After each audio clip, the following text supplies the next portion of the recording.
Now it's time for the big issues of the day with our panel. Joining us, Trish Sherson, Willis Director, and Tim Wilson, the Maxim Institute Executive Director. Good morning. Good morning. Good to see you both. Now, we'll get to Gaza in a second. Trump's obviously been very vocal on that overnight, but this idea, Trish, for our teenage beneficiaries, I think there's 15,000 18 and 19-year-olds, so we don't know how many of them have parents with incomes more than 65,000, so we're not actually sure at this point how many kids we're actually talking about. But what do you think of the idea? I am into the idea of supporting kids early to get into work habits. Very supportive of that. I think there's two parts to what we saw yesterday. Once again, it's the pattern of this government almost in electioneering mode, where every Sunday or every end of every week they look in the fridge and they go, oh, what have we got in here that we could reheat on Sunday and push forward? Or so it's interesting from that perspective. They're trying to obviously pull it forward to get runs on the board by the time we get to election time.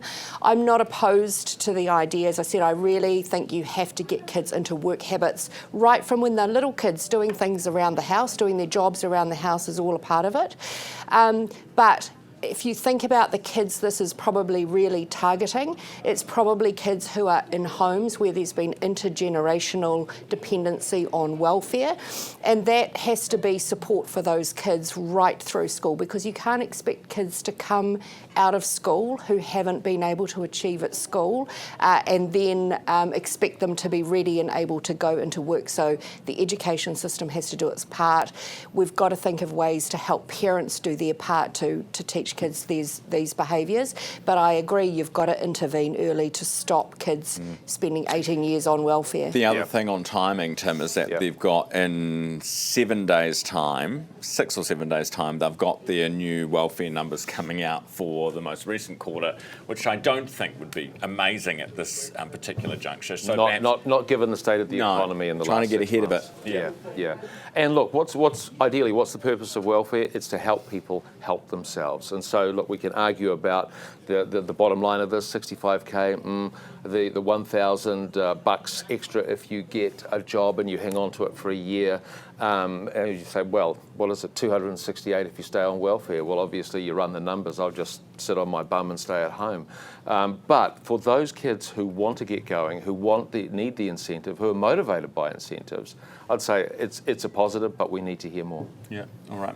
Gaza, any hope here? I mean, I was talking to Anthony Glees, who I think is brilliant. He's out of University of Buckingham over in the UK. He said this morning, Hamas is not going to be giving away anything other than the hostages. They might do something with the hostages, but they're not going to disappear as an organisation or disarm themselves. So what that means is Netanyahu going in and clean slating and wiping Gaza by the end of next week. Well, look, historically, I mean, there are issues here with this plan. What is it?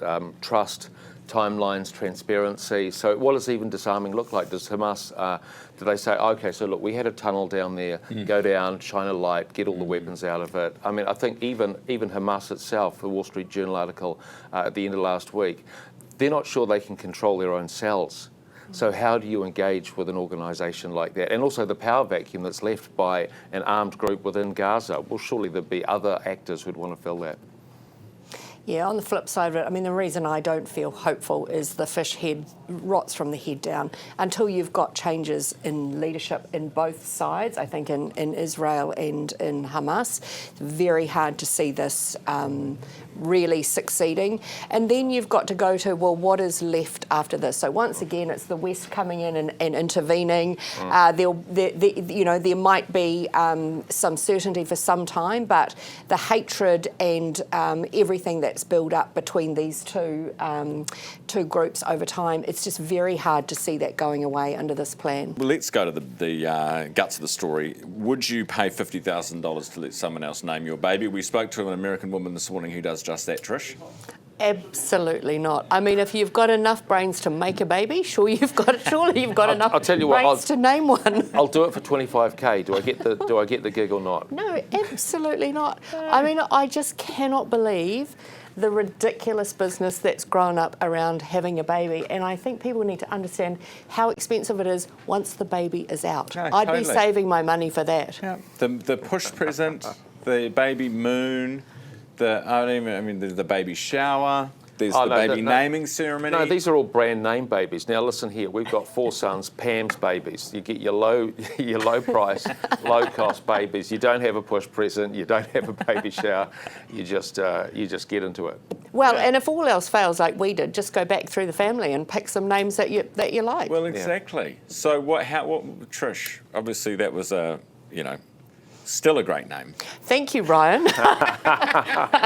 You're lucky because Gail Sherson will be watching this and she'll be very upset. Yeah. But what was great was Gail obviously took you great time and care was taken. Gail didn't want Patricia, so she just did Trisha, which was very cool in 1973. I'll have you know. Okay. Did your teachers say Patricia when you were naughty though and get it wrong? No, but still, the only person who calls me Trisha is my mother, and it always makes me sit up straight.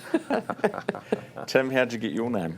Well, my parents gave it to me, I guess. And the whole, it's either Tim or Timothy. So when it's Timothy, obviously, oh boy, what's happened? That's pretty straightforward. But it's also, we use that with our kids as well. So, if it's the short version when it's affectionate and it's the long version when you've got a formal notice with conditions attached. Performance review upcoming. Yes, yeah. KPIs not being met. Boom. The hardest thing I was saying earlier is to have too many and then forget their names. Like I was one of 3 boys and Mum would cycle through all the names, especially if she was angry because, she's a bit frazzled. Sean, Ryan. So whatever it is, just remember it is the main thing. I'll tell you what, if it cost you 50K for that name, you're going to remember the damn name, right? Can I just say one thing? Parents also need to think about the poor primary school teachers who has to spell the name. Because I remember taking my son when he was 5 to start school, and the teacher was saying, "Oh, what's your name?" And people would say, "Oh, Taylor." "Oh, great, Tayluh." No, that's Taiwyluh. And I think just keep it simple. Just don't. No one is that special. You know what I mean? No one is that special. They've probably all got double-barrelled last names too, which makes the whole thing worse. Now, Auckland CBD, we just had Viv Beck on from Heart of the City. Tim, do you spend much time down on Queen Street? I used to actually live in the city, and I hear I've got brother-in-law works in town, said it's gotten a lot worse. And I think Viv's right in the sense of the urgency around this. We need to get this fixed. I think leaving the status quo it's actually unkind. It's not positive. And the other aspect about this is that money doesn't solve this. In terms of, when you're downtown, when I lived downtown, I met a guy. We started to talk. I said, "How much would it cost to get you off the streets?" He said, $300. I gave him $300. He was back on the streets. He was on the streets the next week when I saw him. Yeah. Money doesn't solve this. No, it doesn't. I get a little annoyed when I see, the window washers on the street, in the middle of the street, dangerously, and people giving them money. I'm like, don't do that. Carry some bananas in your car. Give them a banana. Yeah. I mean, it really reached an unusual tipping point during COVID. K Road, the city centre, a lot of homeless people came in there for various reasons, and it really just hasn't come back. But I so feel for businesses in Auckland Central. I work on the city fringe, but go into the centre a lot for meetings, and you just think about the day of any Uber driver trying to navigate Auckland Central. They don't know from one day to the next what roads open, what roads closed, and the little businesses, there was one in the Herald over the weekend, a florist, who have had roadworks outside their business now for maybe 5, 6, 7, 8 years, and just slowly their foot traffic and everything has died away. It would just be heartbreaking. And not knowing if that pitter-patter on the roof is rain or homeless man pissing. Well, actually, I was in Grafton just last week, and there was a woman urinating in the middle of the footpath. But I felt so sorry for her because her eyes were just glazed. She wasn't even there. Goodness me. Thanks, team.